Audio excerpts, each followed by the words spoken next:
नमस्कार, मैं संतोष कुमार द्विवेदी आप सभी भक्तजनों को तहे दिल से शुक्रिया अदा करता हूँ। आज भक्तिमय वातावरण में भक्ति प्रसंग के अंतर्गत आप सभी के सामने उत्तर महाभारत की कहानी प्रस्तुत करने जा रहा हूँ।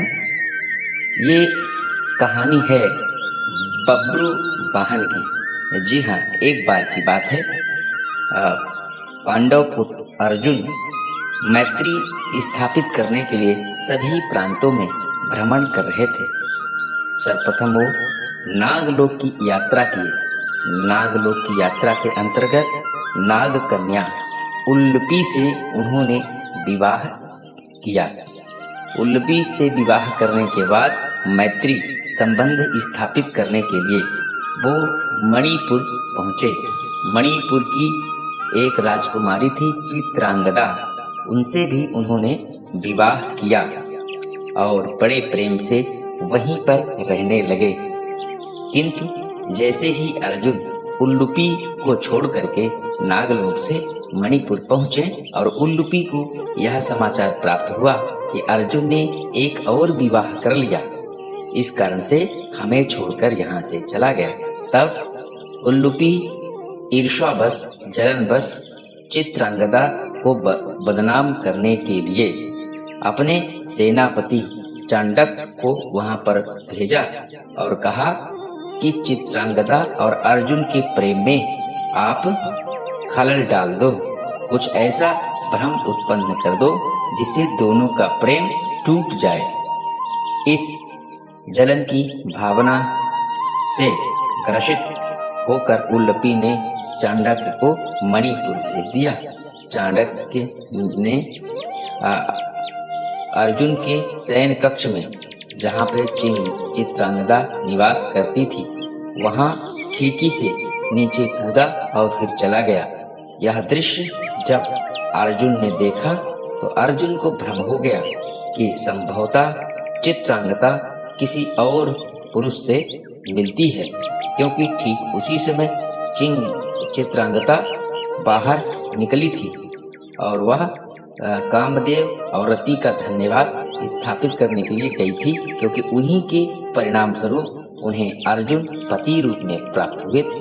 लेकिन यह असली चीज अर्जुन को समझ में नहीं आया और फिर उल्लूपी ने अर्जुन से मिलने का फैसला किया और अर्जुन से मिलकर के कहा, स्वामी, आप जिस चित्रांगदा पर इतना विश्वास करते हैं वो दूसरे पति से मिलती है, आपने कल देखा ही होगा। यह भ्रम अर्जुन के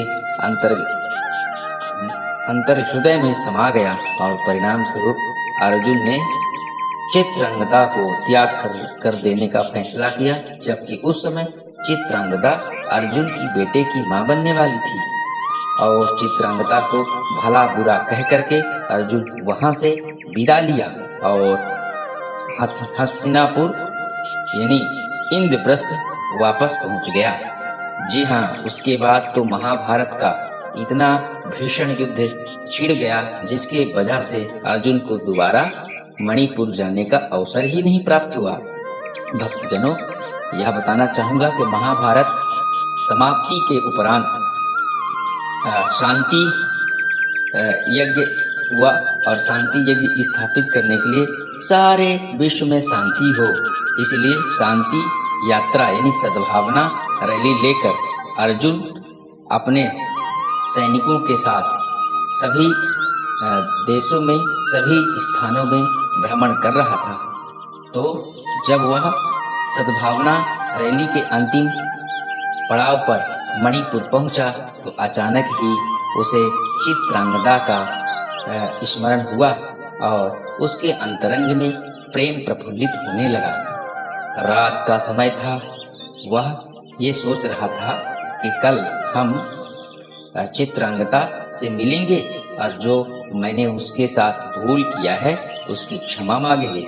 ये सोच ही रहा था कि इधर अर्जुन जब चित्रांगदा को छोड़कर चला गया तो चित्रांगदा ने एक प्रतिज्ञा कर ली कि हे अर्जुन, हमें जो अनावश्यक रूप से जो तुम दोष लगाए हो, एक दिन मैं ये साबित कर दूंगी कि हमारे में कोई दोष नहीं है। जी हाँ, यही सोचकर जब चित्रांगदा के पुत्र हुआ तो चित्रांगदा ने उसका नाम बब्रुवाहन रखा और शुरू से ही अर्जुन को परास्त करने की प्रतिज्ञा ले ली। और अपने जब उसका पुत्र बड़ा होने लगा तब पुत्र की गुरु बन गई चित्रांगदा। और एक बार गुरु शिक्षा पूरी होने पर चित्रांगदा ने से बब्रुवाहन ने कहा कि आप हमारी माँ भी हैं, गुरु भी हैं, बताइए दक्षिणा स्वरूप आपको क्या चाहिए। तब चित्रांगदा ने कहा, मैं चाहती हूँ कि तुम महावीर पराक्रमी अर्जुन से भी बड़े वीर हो और अर्जुन को परास्त करो। जिस दिन तुम अर्जुन को परास्त करने में सक्षम हो जाओगे वही मेरी असली गुरु दक्षिणा होगी। उस दिन से बब्रुवाहन निरंतर कठोर परिश्रम करने लगा, प्रत्येक विद्या का अभ्यास करने लगा और इतना सक्षम हो गया कि वह अर्जुन को परास्त करने में सक्षम हो गया। वहीं भीष्म पितामह के वध उपरांत उनकी माता गंगा बहुत ही दुखी हुई और परिणाम स्वरूप गंगा ने भी प्रतिज्ञा कर लिया कि जिस अर्जुन ने हमारे पुत्र जयद्रथ यानी भीष्म पितामह को मारा है, मैं भी उसके घमंड को चूर कर दूंगी। यह सोच करके उसने एक ऐसा बाण निर्माण किया जिसे अर्जुन का सर धड़ से अलग हो सके। और जब बब्रुवाहन अर्जुन को परास्त करने के लिए कामाक्षा देवी को प्रसन्न करने के लिए तपस्या कर रहा था, तभी माता गंगा ने अपने द्वारा निर्माण किया हुआ दिव्य बाण बब्रुवाहन को प्रदान करती है। और बब्रुवाहन बाण पा करके बहुत खुश हुआ और वहां से चला आया और तब से वो अर्जुन की प्रतीक्षा करने लगा। लेकिन जब इधर उसे यह पता चला कि अर्जुन मणिपुर की सीमा में आ गया है तो उसकी खुशी का कोई ठिकाना नहीं रहा। और जो पांडवों का शामकर्ण अश्व यानी घोड़ा छोड़ा गया था, बब्रुवाहन ने उसे पकड़ लिया और पकड़ के अपने पास रखा। जब पांडवों के सैनिक ने बताया कि घोड़ा यहाँ पर नहीं है तो घोड़ा ढूंढने के लिए अर्जुन निकल पड़े और देखा कि घोड़े को एक बालक बांधा है। अर्जुन ने उसे लाख समझाया कि यह घोड़ा छोड़ दो, लेकिन वह बालक नहीं छोड़ा। अर्जुन ने पूछा, तुम्हारा नाम क्या है? बोले बब्रुवाहन। लेकिन हमारा जो है किसी से दोष नहीं है, हम सिर्फ अर्जुन की ही प्रतीक्षा कर रहे हैं। अर्जुन आ जाए, अर्जुन से मैं युद्ध करना चाहता हूँ। या सुन करके अर्जुन आश्चर्यमय हो गए और उन्होंने कहा, क्यों करना चाहते हो? बोले, ये हमारी गुरु की गुरु दक्षिणा होगी। जिस दिन हम अर्जुन को परास्त कर देंगे उसी दिन हमारी गुरु की गुरु दक्षिणा पूर्ण होगी।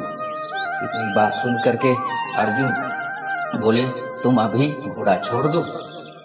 लेकिन वह बालक नहीं माना। तब अर्जुन वहां से बालक से बात ही कर रहे थे कि इतने में पांडव दल के सेनापति वहां पहुंचे और बोले हे कुंती नंदन, आप जाइए, हम इस बालक को देखते हैं। और उस बालक और सेनापति और सैनिकों में भीषण युद्ध हुआ, लेकिन उस बालक ने सभी सैनिकों को मार दिया। इतना ही नहीं, जब यह समाचार भीमसेन को प्राप्त हुआ तो भीमसेन भी अपनी ताकत आजमाने के लिए उस बालक के सामने पहुंचे। लेकिन वो बालक के अंदर कुछ ऐसी दैवी प्रेरणा थी कि भीमसेन भी मूर्छित हो गए। भीमसेन मूर्छित होने के बाद जब समाचार अर्जुन को प्राप्त हुआ तो अर्जुन काफी दुखित हुए और स्वयं जाने के लिए तैयार हुए। उसी समय कर्ण का पुत्र वृषकेतु वहां पर आ गया और वो युद्ध में जाने के लिए तैयार हुआ। आपको यहाँ पे बताता चलूं कि महाभारत प्रसंग के बाद, महाभारत समाप्ति के बाद जो है कर्ण के वंशज ही पांडवों के साथ रहने लगे, क्योंकि वहां पे कर्ण की असलियत सबके सामने आ गई थी। तो कर्ण का बेटा जो है वृषकेत युद्ध के लिए गया और उस बालक से युद्ध करने लगा। लेकिन वह बालक बब्रुवाहन इतना शक्तिशाली था कि कर्ण को भी जो है खत्म कर दिया। इसके बाद जो है यह समाचार जब अर्जुन को प्राप्त हुआ, अर्जुन काफी दुखित हुए और कुपित अवस्था में क्रोध भर के बब्रुवाहन से युद्ध करने गए और बब्रुवाहन के साथ प्रत्येक अस्त्रों के साथ भीषण युद्ध हुआ। और जब बब्रुवाहन ने सोचा कि अर्जुन को हम किसी भी शस्त्र से पराजित नहीं कर पाएंगे, तब माता गंगा के द्वारा दिया गया बाण अर्जुन पर बब्रुवाहन ने छोड़ दिया। परिणाम क्या हुआ? अर्जुन का सर धड़ से अलग हो गया और धड़ अलग होते ही भीषण गर्जना हुई और सभी तरफ कोलाहल मच गया। उधर श्री कृष्ण भी द्वारिका से जो है अर्जुन को बचाने के लिए तत्काल वहां उपस्थित हुए और इधर माता गंगा काफी प्रसन्न हुई और रोती हुई जो है कुंती अन्य पांडव दल के शिविर में के लोगों को देखकर खूब हंस रही थी। और माता गंगा ने कहा, अब तुम्हें पता चला कि पुत्र शोक क्या होता है। तब भगवान कृष्ण ने माता गंगा को समझाया कि जो है आपने अपने ही पुत्र भीष्म पितामह का अपमान कर रही हैं, क्योंकि अब यहाँ से पांडव का पूरा वंशज खत्म हो जाएगा। तब जो प्रतिज्ञा आपके पुत्र भीष्म पितामह ने ली है कि हस्तिनापुर सुरक्षित रहेगा, वो प्रतिज्ञा कहाँ से पूरी होगी। इसका स्मरण होते ही माता गंगा को बहुत पश्चाताप हुआ। तब माता गंगा ने कहा, देखिए ये जो है अर्जुन पुनः जीवित हो सकता है। तब भगवान कृष्ण ने कहा, कैसे माता? तो उन्होंने कहा, यदि नागमणि मिल जाए तो नागमणि को ला करके और सर को धड़ से जोड़ करके उसको स्पर्श करवाया जाए तो अर्जुन पुनः जीवित हो सकेंगे। यह सोचकर जो है गंगा वहां से अदृश्य हो गई। तब इधर बब्रुवाहन अर्जुन को परास्त करने के बाद जैसे ही अपनी माता चित्रांगदा के पास गया और बड़े खुशी से बोला कि गुरु माता, मैंने अपनी प्रतिज्ञा पूरी कर दी। तो माता ने कहा, क्या किया? बोले, आओ आओ चल के दिखाता हूँ। और चित्रांगदा यानी अपनी माँ को लेकर जब बब्रुवाहन वहां पहुंचा तो अर्जुन को देख करके विलाप करने लगी चित्रांगदा और बोली, बेटा ये तुमने क्या कर दिया? मैंने तो सिर्फ अर्जुन को परास्त करने की बात कही थी, तुमने तो इसे मार दिया। तो बब्रुवाहन ने कहा, माता अर्जुन महावीर था और मेरे पास ऐसा कोई भी अस्त्र नहीं था जिससे मैं परास्त कर सकूं, तब मुझे उसे मारना ही पड़ा। यदि मैं उसे नहीं मारता तो वो मुझे मार देता। अब आप बताइए मेरे पिता के दर्शन कब होंगे? यह सोचकर चित्रांगदा फूट फूट कर रोने लगी। बोले, आप तुम्हारे पिता के दर्शन कहाँ से होंगे, क्योंकि यही तुम्हारे पिता हैं। अब तो तुमने उनका वध कर दिया। तब बब्रुवाहन को बहुत पश्चाताप हुआ और बब्रुवाहन ग्लानि से भर करके अग्नि कुंड स्थापित किया और कहा, पहले माता आपने क्यों नहीं बताया था? ये क्या करवा दिया मेरे हाथों आपने? अब मैं भी आत्मदाह करके समाप्त कर लूंगा अपने आप को। और जैसे ही आत्मदाह करने के लिए जा रहा था तब वहां पे जो है भगवान श्री कृष्ण प्रकट हुए। बोले, बब्रुवाहन रुक जाओ, अब अभी तो बहुत कुछ बाकी है।